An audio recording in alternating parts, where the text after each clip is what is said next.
ಹೆಸರಿಟ್ಟಿನ ಉಂಡೆ ಮಾಡುವ ವಿಧಾನ. ಒಂದು ಬಾಣಲೆಯಲ್ಲಿ 1 ಕಪ್ ಆಗೋಷ್ಟು ಹೆಸರಿಟ್ಟು ತೊಗೊಂಡಿದ್ದೀನಿ.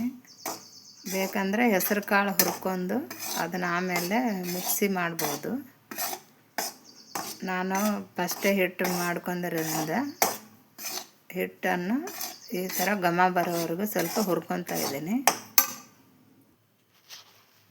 ಈಗ ನೋಡ್ಬೋದು, ನಾನೊಂದು ಬಾಣಲೆಗೆ ಬೇರೆ ಬಾಣಲೆಗೆ ಟ್ರಾನ್ಸ್ಫರ್ ಮಾಡ್ಕೊಂಡಿದ್ದೀನಿ. ಈ ಕಪ್ಪಿಂದ 1 ಕಪ್ ಆಗೋಷ್ಟು ಹಿಟ್ಟು ತೊಗೊಂಡಿದ್ದೆ. ಇವಾಗ ಈ ಕಪ್ಪಿಂದ ಅರ್ಧ ಕಪ್ ಆಗೋಷ್ಟು ನಾನಿಲ್ಲಿ ಸಕ್ಕರೆ ಪುಡಿ ಮಾಡಿಟ್ಕೊಂಡಿದ್ದೀನಿ. ಇದನ್ನು ಹಾಕ್ಕೊಳ್ತಾ ಇದ್ದೀನಿ. ಹಾಕ್ಕೊಂಡಿದ್ದೀನಿ. ನಂತರ ಈ ಗೋಡಂಬಿ, ದ್ರಾಕ್ಷಿ ಎಲ್ಲ, ಗೋಡಂಬಿ, ಬಾದಾಮಿ ಎಲ್ಲ ನಾನು ಹುರಿದಿಟ್ಕೊಂಡಿದ್ದೀನಿ. ಅದು ಕೂಡ ಇದಕ್ಕೆ ಸೇರಿಸ್ಕೊತಾ ಇದ್ದೀನಿ. ಇದನ್ನು ಚೆನ್ನಾಗಿ ಮಿಕ್ಸ್ ಮಾಡಬೇಕು.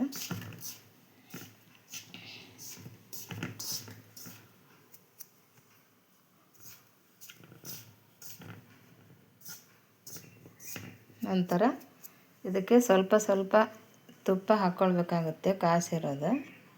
ನಮ್ಗೆ ಎಷ್ಟು ಬೇಕೋ ಅಷ್ಟು ನೋಡ್ಕೊಂಡು ತುಪ್ಪ ಹಾಕಿ ಕಲಿಸ್ಬೇಕಾಗುತ್ತೆ.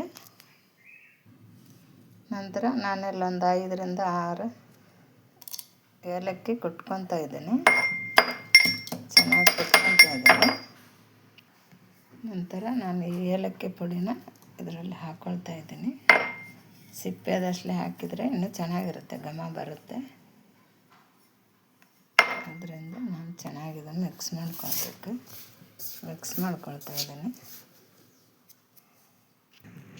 ನೋಡಿ, ನಾನು ಉಂಡೆ ಕಟ್ತಾ ಇದ್ದೀನಿ. ಈ ಹದದಲ್ಲೇ ಉಂಡೆ ಬರಬೇಕು. ನಾನು ಸ್ವಲ್ಪ ತುಪ್ಪ ಕಮ್ಮಿ ಹಾಕಿದ್ದೀನಿ, ಅದಕ್ಕೋಸ್ಕರ ಸ್ವಲ್ಪ ಬೆಳ್ಳಗಾಗಿದೆ. ನೋಡಿ, ಈ ಥರ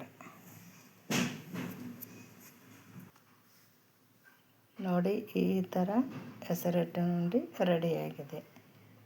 ತಿನ್ನೋಕ್ಕೆ ದೇಹಕ್ಕೂ ತಂಪು. ಕೆಲವರು ಏನು ಮಾಡ್ತಾರೆ, ಕಡಲೆಬೇಳೆ ತಿನ್ನಬಾರ್ದು, ಹೀಟಾಗುತ್ತೆ ಅಂತಾರೆ.